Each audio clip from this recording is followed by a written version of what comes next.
હવે આપણને એવું થાય કે આ બે અપૂર્ણાંક હોય તો આપણે આવી રીતે કરી શકીએ. વધારે અપૂર્ણાંક હોય તો શું કરવું? એના માટેની કંઈ શોર્ટકટ ખરી કે મોટો અપૂર્ણાંક દેખાય ત્યારે શું કરવું? ગુજરાતના તમામ ઉમેદવારોને જય ભારતને જય ગુજરાત. તો સ્વાગત છે તમામનો આપણા એક નવા વિડીયોની અંદર, જેમાં આજે આપણે જોવાના છે અપૂર્ણાંકની સરખામણી કરવાના છે, ભાઈ તુલનાઓ કરવાની છે. ઓકે, તો હવે જોઈએ શું કરીએ છીએ એની અંદર. ઓકે, 1 by 1 જોવાનું છે. બધાને ખબર છે કઈ રીતના આપણે જોઈએ છે. આગળ આપણે જે સરવાળા બાદબાકી ગુણાકાર ભાગાકાર છે એ જોવાના હતા, એ જોઈ લીધા છે. એની અંદર આપણે આ સ્લાઇડનું જોયું હતું આગળની, પણ એની અંદર કરતાં હવે અત્યારે થોડુંક આપણે એની અંદર ડીપમાં જશું. હવે જે રીતે કરવાનું છે એની અંદર. ઓકે, હવે 1 by 1 જોઈએ. એની અંદર અપૂર્ણાંકની સરખામણી અથવા તો તુલના આપણે કમ્પેરિઝન કરવાની છે. કઈ રીતના કરીએ છીએ હવે સમજો. અહીંયા આપણને આપેલ છે એ બી એટલે અહીંયા કોઈ પણ અપૂર્ણાંક છે. અહીંયા છેદ અંશ અને છેદ. હવે એને અને એક અપૂર્ણાંક આ છે ડી. બે અપૂર્ણાંકો છે. આ બે અપૂર્ણાંકો છે એની આપણે તુલના કરવાની છે, સરખામણી કરવાની છે. કઈ રીતના કરશું? અહીંયા આપણને અમુક બાબતો આપેલી છે, એ જ હું તમને અહીંયા ટૂંકમાં શીખવાડું છું કઈ રીતના આપણે આની અંદર આપેલ છે. હવે જો અહીંયા આપણને આપેલું છે કોઈ પણ બે અપૂર્ણાંક આપેલા છે. આપણે એક સાથે સાથે એક્ઝામ્પલ પણ લેતા જઈએ જેથી ખબર પડે.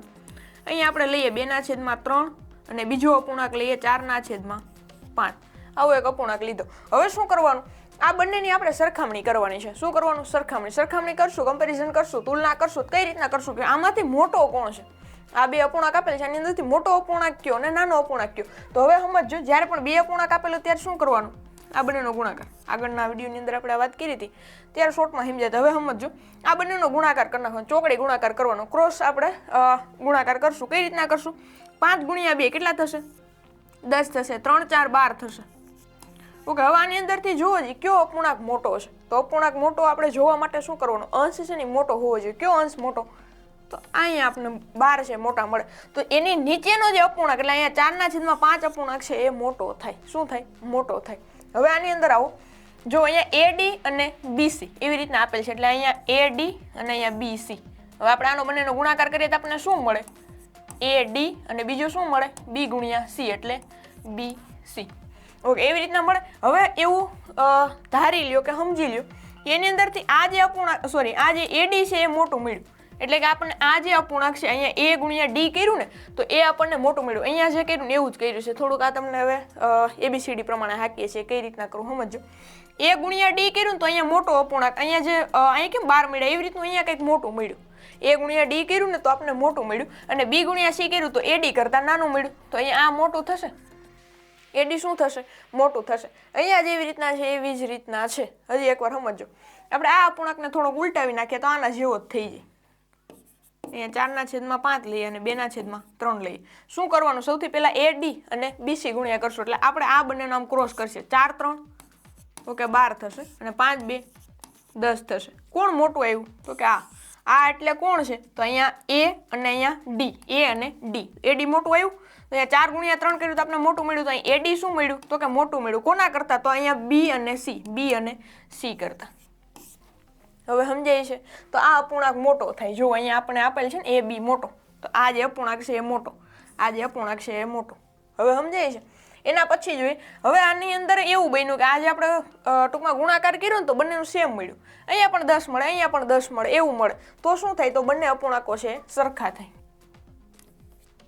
ઓકે, અહીંયા 5/10 લઈએ અને અહીંયા 2/4 લઈએ. હવે શું કરીએ? જો આ બંનેનો ગુણાકાર, આ બંનેનો ગુણાકાર. 4 5 કેટલા થાય? 20. 10 2 કેટલા થાય? તો કે 20. આ બંને અપૂર્ણાંકો કેવો મળ્યા? તો કે સેમ મળ્યા, સરખા મળ્યા. તો હવે આપણે આને કેવો છે કઈ રીતના કરશું? AB થાય, અહીંયા AB, અહીંયા C અને D. હવે આ બંને અપૂર્ણાંક સરખા મળ્યા તો આપણે શું કહીએ?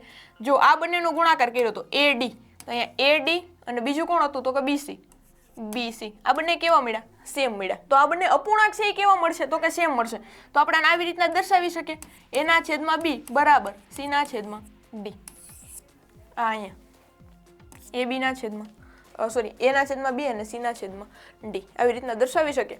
આ છે ને એટલું ઈઝી છે. આ સમજવું ઈઝી છે. ખાલી જોવાનું એ છે કે જ્યારે મોટો અપૂર્ણાંક હોય, બે અપૂર્ણાંક હોય ને આપણે નાનો મોટો જોવું હોય ને તો કાંઈ નહીં કરવાનું, ક્રોસ ગુણાકાર કરી નાખવાનો. જે અપૂર્ણાંક તમને મોટો લાગે એ બાજુ આ રીતે આપણે સંકેત દ્વારા દર્શાવી શકીએ.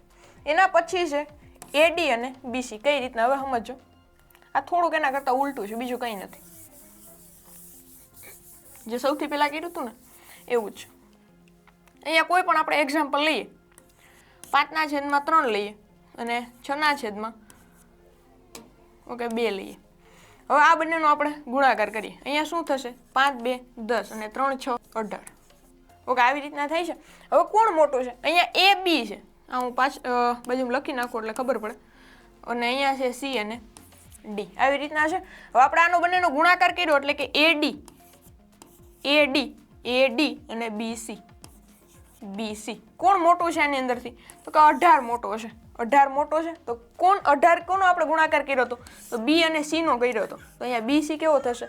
મોટો થશે. અહીંયા જો બીસી કેવો થશે? તો કે મોટો થશે. હવે આપણે આને ગુણાકાર સ્વરૂપે આપણે અહીંયા કર્યું તો આપણે આવી રીતના દર્શાવ્યું. હવે આપણે આને અપૂર્ણાંક સ્વરૂપે દર્શાવીએ કઈ રીતના મળે?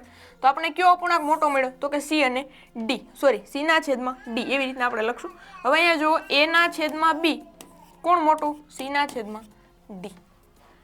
આવી રીતે છે આપણે અપૂર્ણાંકો છે, નાનો છે મોટો, કયો અપૂર્ણાંક સૌથી નાનો, કયો અપૂર્ણાંક સૌથી મોટો, એ આપણે જાણી શકીએ છીએ આવી રીતે. એટલે આપણે આની અંદર શું યાદ રાખવાનું? 3 બાબતો યાદ રાખવાની છે. જો અપૂર્ણાંકની અંદર 2 અપૂર્ણાંકો આપેલા હોય, 2 અપૂર્ણાંકની સરખામણી કરવાની કહે તો સૌથી પહેલા શું કરવાનું? તો કે ક્રોસ ગુણાકાર કરવાનો, ચોકડી ગુણાકાર કરવાનો. એની અંદરથી જે તમને મોટું દેખાય એની નીચેનો અપૂર્ણાંક છે એ મોટો, એવું તમે યાદ રાખી શકો. નીચેનો જે અપૂર્ણાંક છે એ આપણને સૌથી મોટો, એટલે આ બંનેમાંથી મોટો મળશે, બાકીનો જે બીજો છે એ નાનો મળશે. અને આની અંદરથી પછી તમે આવી રીતે કરી શકો, એ હવે આપણને ખબર છે. તો આવી રીતે આપણે નાનો કે મોટો અપૂર્ણાંક છે એ જોઈ શકીએ. તો અહીંયા 3 શરતો યાદ રાખવાની છે. કાં તો સમાન હોય, કોઈ એક અપૂર્ણાંક મોટો હોય અને બીજો અપૂર્ણાંક નાનો હોય. અહીંયા જેમ હતું ને, કાં તો સમાન હોય, કાં તો આ મોટો હોય, કાં તો આ મોટો હોય. આવી રીતના બને. હવે આપણે આની અંદર એક્ઝામ્પલ અમુક જોઈએ કઈ રીતના કરવાનું છે. આની ઉપરથી તો જોઈએ જ છીએ. હવે એક એક્ઝામ્પલ આપણી રીતે જોવાનું ટ્રાય કરીએ. અહીંયા 3/9 છે અને 5/7 છે. હવે તમારે આ અપૂર્ણાંકની સરખામણી કરવી હોય, આ તો આની શોર્ટકટ જેવું હતું, જે ક્રોસમાં આગળ આપણે વાત કરીએ એવી રીતના. પણ હવે આપણે લાંબી રીત કરવી હોય તો તમને આ પણ કરી શકો, એવું નથી કે આ ન થાય. અહીંયા 3/9 અને 5/7 છે, આનો ભાગાકાર કરીને પણ કરી શકો, પણ એ શોર્ટકટ નથી એટલે આપણે લેંધી પડે, એટલે એ બાબત આપણે નથી કરતા. આપણે ડાયરેક્ટ શું કરીએ? શોર્ટકટથી કરીએ. જો 2 અપૂર્ણાંક હોય તો, 2 અપૂર્ણાંક હોય ને તો કરાય. પછી લાંબુ હોય ને તો એ રીત થોડીક પાછી લેંધી થઈ જાય. આગળ આપણે ઘણી બધી શોર્ટકટ જોવાની ટ્રાય કરવાના છે. અહીંયા આપણે જોઈએ 7 3 21 9 5 45. કયો અપૂર્ણાંક મોટો થયો? તો અહીંયા આપણને ડાયરેક્ટ ખબર પડી જાય 3/9 મોટો કયો છે? તો 5/7. આવી રીતના જ ખબર પડે. હવે ભાગાકાર કરીને કરવા જઈએ તો શું થાય જોઈએ. આવી રીતના થાય. અહીંયા 0 પોઈન્ટ 9 3 27. અહીંયા 3. હવે અહીંયા 33 આવી રાખશે. એના પછી જોઈએ અહીંયા 5/7 નું જોઈએ. 5/7 0 પોઈન્ટ 7 6 42 ને 7 7 49. એક અહીંયા 10 એટલે 7 1 7. 3 વધશે. હવે અહીંયા કેટલો આવે છે આપણને? 71. અહીંયા 71 ને અહીંયા 0.33. કયું મોટું થાય? તો કે 0.71. તો 0.71 વાળો કયો અપૂર્ણાંક છે? તો 5/7 મળે છે મોટો? તો કે હા મળે છે. તો એવી રીતે પણ તમે છે કરી શકો છો. હવે આપણને એવું થાય કે આ 2 અપૂર્ણાંક હોય તો આપણે આવી રીતે કરી શકીએ. વધારે અપૂર્ણાંક હોય તો શું કરવું? એના માટેની કંઈ શોર્ટકટ ખરી? કે મોટો અપૂર્ણાંક દેખાય ત્યારે શું કરવું? તો સૌથી પહેલાં કોઈ પણ અપૂર્ણાંક આપણને દેખાય છે, જેની અંદર છેદ સરખા છે. છેદ કેવા છે? તો કે સરખા છે. અપૂર્ણાંકની જ આપણે સરખામણી કરીએ છીએ. છેદ કેવા છે? તો કે સરખા છે. હવે જે કોઈ પણ અપૂર્ણાંક છે એના આપણે છેદ સરખા દેખાય છે. કોઈ પણ અપૂર્ણાંક આપણે અહીંયા લઈએ 2/3. ખાલી 2 અપૂર્ણાંક નથી લેતા. 2 અપૂર્ણાંક લઈએ તો આપણને ખબર જ છે, ડાયરેક્ટ ગુણાકાર કરી નાખવાનું, મૂકવાનું જ નહીં. પણ 2 કરતાં તો વધારે દીધા હોય તો શું કરવાનું? પછી ન્યા ક્રોસ ગુણાકાર કરવા બેહાય નહીં. તો એ શું કરવું ને? જો આવું આપેલું હોય તો છેદ સરખા હોય તો શું કરવાનું? અહીંયા આપણે જોઈએ છીએ 5/3 7/3 અને 9/3 આવી રીતના આપેલ છે. કોઈ પણ અપૂર્ણાંક છે, આપણે અહીંયા 4 અપૂર્ણાંક આપેલ છે અને એની અંદરથી આપણને એવું પૂછે કે સૌથી મોટો અપૂર્ણાંક કયો? તો એ જોવાનું છેદ બધાયના સરખા? તો કે હા છેદ બધાયના સરખા. તો આની અંદર આપણે કંઈ લસા કે લેવાની જરૂર છે નહીં. તો શું કરવાનું? હવે ખાલી એટલું જ જોવાનું, છેદ સરખા હોય ત્યારે અંશ જોવાનો. શું જોવાનું? અંશ. અંશ જોઈ લેવાનો. અંશ જોવાનો બધાનો 2, 5, 7 અને 9 લાઈનમાં જ ગોઠવી દીધા છે. એટલે આપણે ચડતો ક્રમ પૂછે ને તો એ આપણે ઉપાડી દઈએ નહીં. એની અંદરથી જોવાનું અંશ કેમાં મોટો છે. અંશ તો આમાં મોટો છે, તો સૌથી મોટો અપૂર્ણાંક આ થયો. હવે યાદ રાખવાનું, છેદ સરખા હોય ત્યારે અંશ મોટો જોવાનો. શું જોવાનું? અંશ મોટો. રહે યાદ, કોઈ પણ અપૂર્ણાંક આપેલો હોય, છેદ સરખા, અંશ જોઈ લેવાનો. અંશ કયો મોટો છે એ અપૂર્ણાંક મોટો. બીજું એક્ઝામ્પલ જોવાનું ટ્રાય કરીએ અપૂર્ણાંકની. ઓકે, અહીંયા 3 તો આપણે તીડી તો કેટલી વાર લીધી છે. હવે આપણે 5ને મોકો આપીએ ભાઈ.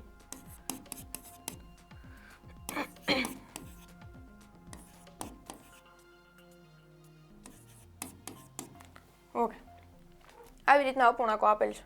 જોવાનું છેદ બધાયના સરખા, તો કે હા છેદ બધાયના સરખા. તો શું જોવાનું? તો કે અંશ જોવાનો. અંશ જોવો જ કયો મોટો? કે આ અંશ મોટો. તો આ અંશ મોટો છે, તો આ અપૂર્ણાંક કેવો થયો? મોટો. હવે એના પછી આપણે સૌથી નાનો જોવો હોય તો આ અપૂર્ણાંક સૌથી નાનો. હવે 7ની પછી કયો? તો કે 6, પછી 3, પછી 2, પછી 1. આપણે ઉતરતા ક્રમમાં ગોઠવો. ચડતા ક્રમમાં 1, 2, 3 6 અને 7 એવી રીતના આપણે એને ચડતા કે ઉતરતા ક્રમની અંદર ગોઠવી શકીએ છીએ. આવો પ્રશ્ન પણ એક્ઝામની અંદર પૂછાઈ જાય કે આ અપૂર્ણાંકો લાઈનમાં તમને આપી દે 3, 4, પછી એમ કે આને ચડતા ક્રમમાં ગોઠવો અથવા તો ઉતરતા ક્રમની અંદર ગોઠવો, ત્યારે આ મેથડ છે કાયમ આવે જો છેદ સરખા હોય તો. બીજી શરત એવી છે કે છેદ સરખા ન હોય તો કે અંશ સરખા હોય. શું સરખું હોય? તો કે અંશ સરખા હોય. હવે અંશ સરખા હોય તો શું કરવું? અંશ તમને જ્યારે પણ સરખા દેખાય ત્યારે શું કરવું? અંશ સરખા હોય, જેમ કે અહીંયા આપણે જોઈએ 9/3 લઈએ, 9/5 લઈએ, 9/6, 9/2. ઓકે, આવા 4 અપૂર્ણાંક લીધા. હવે શું કરવાનું? બધાયના અંશ સમાન છે તો કે હા અંશ સમાન છે. છેદ તો કે બધાયના અલગ અલગ છે. તો હવે આમાંથી કયો અપૂર્ણાંક મોટો છે, કયો અપૂર્ણાંક નાનો છે જોવા માટે શું કરવાનું? તો અંશ સરખા હોય ત્યારે છેદ પાસે જવાનું. કોની પાસે જવાનું? છેદ પાસે. જે છેદ નાનો તે અપૂર્ણાંક મોટો. ઓકે, ખાસ સમજો, અંશ સરખા હોય ત્યારે છેદ પાસે જવાનું. જે છેદ છે નાનો તે અપૂર્ણાંક મોટો. હવે સમજાય છે? આપણે આગળ જોયું ત્યારે શું હતું? તો કે છેદ બધાયના સમાન હતા. છેદ બધાયના સમાન. તો આપણે શું જોતા હતા? તો કે અંશ જોતા હતા. તો અંશની અંદર શું જોતા હતા? તો કે અંશની અંદર જે અંશ મોટો હતો એ અપૂર્ણાંક મોટો હતો. જેનો અંશ નાનો એ અપૂર્ણાંક નાનો. આની અંદર સીધું હતું, લાઈનમાં હતું. પણ આની અંદર થોડુંક ઉલટું છે. છેદ નાનો હશે ને એ અપૂર્ણાંક મોટો થશે. એટલે આની અંદર કન્ફ્યુઝ થવાનું નથી. અંશ સરખા, છેદ નાનો એ અપૂર્ણાંક મોટો. જેનો છેદ સૌથી મોટો એ અપૂર્ણાંક સૌથી નાનો. ઓકે, આવી રીતે. ઓકે, જોઈએ આની અંદર છેદ બધાયના અંશ બધાયના સમાન છે. હવે જોવાનું છેદ આમાં સૌથી મોટો કોનો છે? તો કે આનો છેદ છે સૌથી મોટો છે. તો આ અપૂર્ણાંક છે એ સૌથી નાનો થશે. છેદમાં જેનો છેદ સૌથી નાનો એ અપૂર્ણાંક મોટો. તો જેનો છેદ છે મોટો એ અપૂર્ણાંક કેવો થશે? તો કે નાનો થશે. તો આ જે અપૂર્ણાંક આપણને આપેલ છે સૌથી નાનો અપૂર્ણાંક થશે. આ અપૂર્ણાંક સૌથી મોટો, આ નાનો. આવી રીતે આપણને ખબર પડે. પણ હવે આપણે એવું જોવું હોય કે ભાઈ સાચું છે ખોટું, તો શું કરી લેવાનું? ભાગાકાર કરવાનો. હજી એકવાર ભાગાકાર છે અત્યારે કરો તો હાલે, પછી ન્યાય એક્ઝામની અંદર કરવાનું નથી. બાકી પેપર પૂરું થઈ જાય આમનો ભાગાકારમાં. હજી ગણિત વિશે એક જ સોલ્વ થયો હોય, એ આખો સોલ્વ થઈ જાય તો વાંધો ન આવે. ઓકે, અહીંયા 6 × 6 ભાગ હાલશે ભાઈ, અહીંયા 3. ઓકે, હવે તો પોઈન્ટ મૂકવો જ પડશે. ઓકે, 6, 5, 30, 0 ને 0, 1.5 જવાબ આવે છે. અહીંયા 9 અને 6, 9/6. હવે આપણે 9 અને 2, 9/2 નું જોઈએ. 2, 4, 8. ઓકે, 1, 2, 5, 10. જોઈ 4.5 અને 1.5 કોણ મોટું? તો કે 4.5. કોનું હતું? 9/5. દેખાય છે? આવી રીતે છે, તમે ટેલી કરી શકો. હવે તમે ડાયરેક્ટ જુઓ 6/9 ભાગ છે, 2/9 ભાગ છે. એવી રીતે પણ તમે કરી શકો. હવે આની અંદર સૌથી મોટો નાનો કઈ રીતે જોવાનું? જ્યારે પણ અંશ સરખા હોય ત્યારે છેદ ઉપર જવાનું. છેદ નાનો એ અપૂર્ણાંક મોટો, જેમાં છેદ મોટો એ અપૂર્ણાંક નાનો. આવી રીતે ઊંધું છે એ યાદ રાખવાનું છે. તો આની અંદર 2 બાબત છે સમજવાની હતી. જો છેદ કે અંશ સમાન આપેલા હોય તો આ લેક્ચરની અંદર આપણે 2-3 બાબતો જે શીખવાની હતી એ શીખ્યા છે. હજી આપણે નવી નવી મેથડ છે, ટ્રિક્સ છે, શોર્ટકટ છે એ શીખવાના છે. આ વિડીયોની અંદર કાંઈ ક્વેરી હોય તો કોમેન્ટ કરી શકો. તમારા કાંઈ સજેશન હોય તો પણ કોમેન્ટ કરી શકો છો. વિડીયો પસંદ આવે તો લાઈક કરજો, તમારા મિત્રો સુધી શેર કરજો અને આપણી યુટ્યુબ ચેનલને સબસ્ક્રાઈબ કરવાનું ભૂલતા નહીં. મળી આવા એક નવા વિડીયોની અંદર. ત્યાં સુધી કન્ટિન્યુ રહેજો. Thank you.